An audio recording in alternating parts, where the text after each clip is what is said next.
In today's video, I'm going to show you how to make your footage extremely uninteresting and boring to the audience. Just kidding. Bleach Bypass is one of the most unique film looks that is spread across all corners of the cinema world. As a filmmaker, it's really good to know how to do this, and it's really easy to make in DaVinci Resolve, so let's jump into it.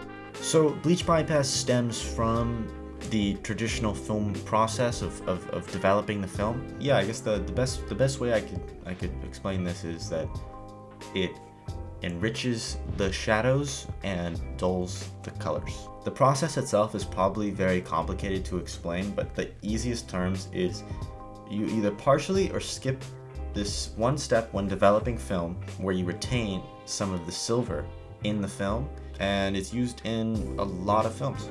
We don't have the money to do this on film, so how do we do this digitally? Well, this is the simplest way that I've found online just to get the Bleach Bypass. This is quick and easy. You take your original image.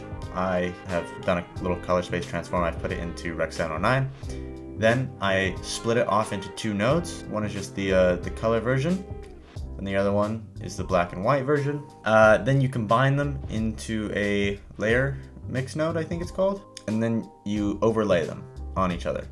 And so that gets this result. This gives you the basic, most Bleach Bypass look. Obviously, it's extremely dark and moody and contrasty, and you're probably going to change it. Like most times, it's not that easy. But if this is good enough for you, it's good enough for you. Move on to the next part of the video. I don't know. So this is a good starting point. Just for theory-wise, this is basically what it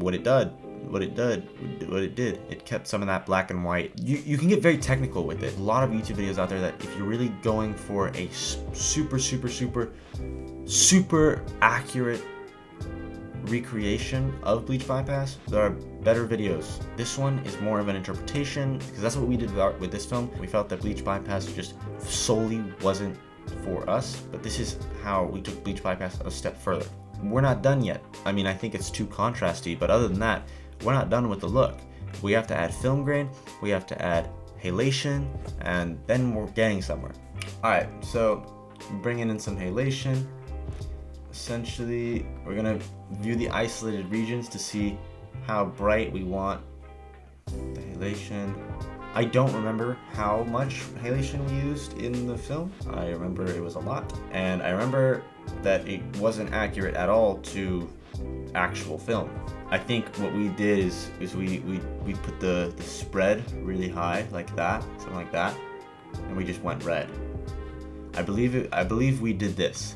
What you want to do is you want to click this button called Fine Tune Relative Spread. So you have the spreads of each color channel, red, green, and blue. See how it works for you. I think we did something like this.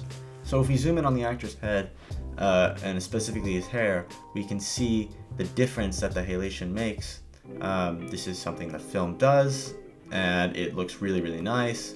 My philosophy for halation is that when you're doing it digitally, you're never going to get super close to the film look, but so that enables you to take a little bit more creative freedom on how you want to use it. So yeah, we didn't really go for film accuracy when creating this look. We went more for what works for our films. Moving on to the next one, just film grain. We went a little heavy on the film grain.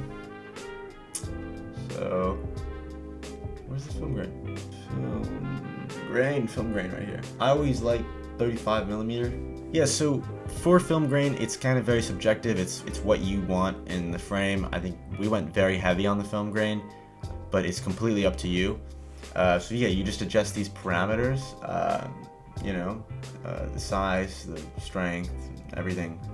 And yeah, so you can basically just keep changing it until you find something that you like. So now that we've got all the nodes there, we can go in and just do a quick little fine-tune adjustment here. Something I found when I was doing a little bit of YouTube tutorial searching for getting the Bleach Bypass look is you don't want to take the saturation down from this saturation adjustment thing in the main color wheel. You should go into your RGB mixer, click monochrome, and then that separates your three channels so you can adjust them separately. And that just kind of gives you more control. Now we're going to be able to fine tune and see how the Bleach Bypass works. I think, yeah, more brightness on his face would would help. Just look at the histogram, see what's up, and already I'm liking this a lot better than before. So essentially this is everything. This is basically how you get the Bleach Bypass look in color grading. Now you can take your own creative liberties with this, and you can add nodes before the color space transform, and you can do things like this. So instead of recreating the looks of the short film, I just decided to just go into the editing timeline and show you guys directly what we did. Let me explain to you what's going on here. So you might recognize this node structure right here. This node structure is almost identical to what I just showed you, except for some of the parameters. Everything that changed in the image has happened from these two compound nodes. And so let me explain to you what each one does. This first compound node is basically just a white balance and contrast adjustment. Very, very slight changes in contrast. Fuck.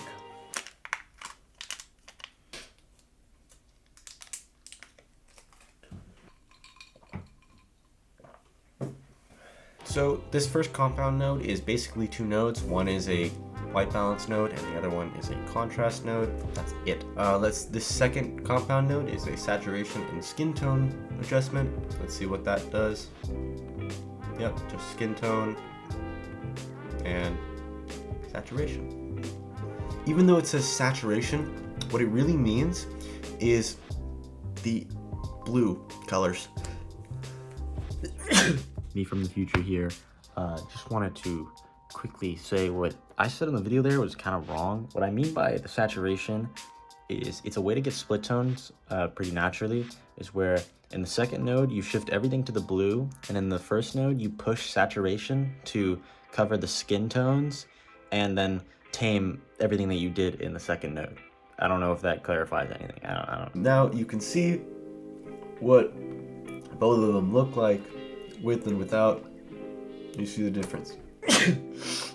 Well, there you have it. If you want to check out this short film, you can. It's in the description below. Oh god, you know, I'm just gonna do the outro on another day. So, oh, and the intro, because I filmed the intros and the outros last. So you'll have a different me saying everything else. Goodbye. You know, I think that was a pretty good outro, actually, just on its own.